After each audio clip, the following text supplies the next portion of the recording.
আছে, আমি সেভাবেই পড়ার চেষ্টা করছি। লিখছেন আমাদের প্রিয় মডারেটর এবং স্টোরি টেলার মোস্তফা আলম রোমান। আশা করি ঘটনাটি শোনার পর হাসি, কান্না, রাগ, দুঃখ এই সবগুলো অনুভূতি আপনাদের মাঝে কাজ করবে।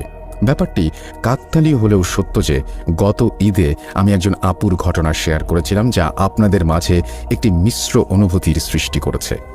আজ আরও এক আপুর ঘটনা শেয়ার করব, যার ঘটনাটিও আপনাদের মাঝে একটি মিশ্র অনুভূতির সৃষ্টি করবে। তবে এবার অপরিচিত কেউ নয়। আজ যার ঘটনা শেয়ার করব তিনি আমার একজন নিকটাত্মীয়। বলতে গেলে আমাদের পরিবার পরিজন এবং আত্মীয় স্বজনের মধ্যে সবাই ঘটনাটির ব্যাপারে জানেন। তবে একটি বিশেষ কারণে এবারও নাম উল্লেখ করতে পারছি না। বলে রাখা ভালো, ঘটনাটি মূলত 3 ভাগে বিভক্ত।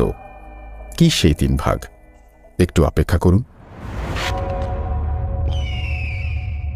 সময়টা 2009 সালের 29 জুন। আমি তখন স্কুলে পড়তাম।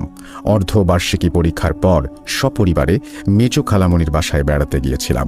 আমার ছোট বোন তখন আমার মায়ের গর্ভে। ডাক্তার আম্মুকে খুব একটা জার্নি করার পারমিশন না দিলেও আমার জন্য আম্মু সেবার বেড়াতে যেতে রাজি হন।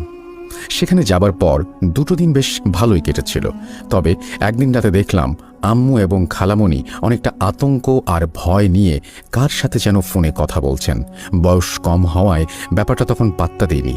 কিন্তু ওই ঘটনার পরের দিন সকালেই আম্মু আমাকে ঘুম থেকে তুলে কোনো কথা না বলেই সোজা রাজশাহীর উদ্দেশ্যে রওনা দেন। আমি কেমন যেন বোকা বনে গেলাম এবং মনে মনে খুব বিরক্ত আর কষ্ট পেতে লাগলাম। কারণ আমি ভেবেছিলাম এখানে আরও কয়েকদিন থেকে যাব এবং অনেক মজা করব। কাজিনদের সাথে এ ব্যাপারে অনেক প্ল্যানও করে ফেলেছিলাম। কিন্তু এমন হলো যার কারণে বাড়ির বড়রা সবাই মানসিকভাবে ভেঙে পড়ল। এমনকি খালামণি আমাকে এতটা ভালোবাসে, সবসময় ফোন করে তাদের বাড়িতে গিয়ে থাকতে বলে, কিন্তু যাবার সময় তিনি আমার সাথে সেভাবে কথাও বললেন না। যা হোক, ছোট ছিলাম তাই বিষয়গুলো বুঝতে পারিনি বা আমার সাথে ব্যাপারটা নিয়ে খোলাখুলিভাবে কথাও বলেনি। রাজশাহীতে থাকতে আম্মুকে মাঝে মাঝেই ডাক্তারের কাছে যেতে দেখতাম।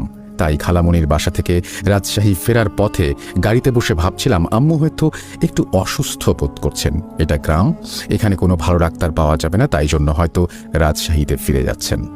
যা হোক, এরপর রাজশাহীতে ফিরে আসি। সত্যি বলতে আম্মু প্রেগনেন্ট হবার পর থেকেই আমি আর আব্বু আলাদা রুমে থাকতাম।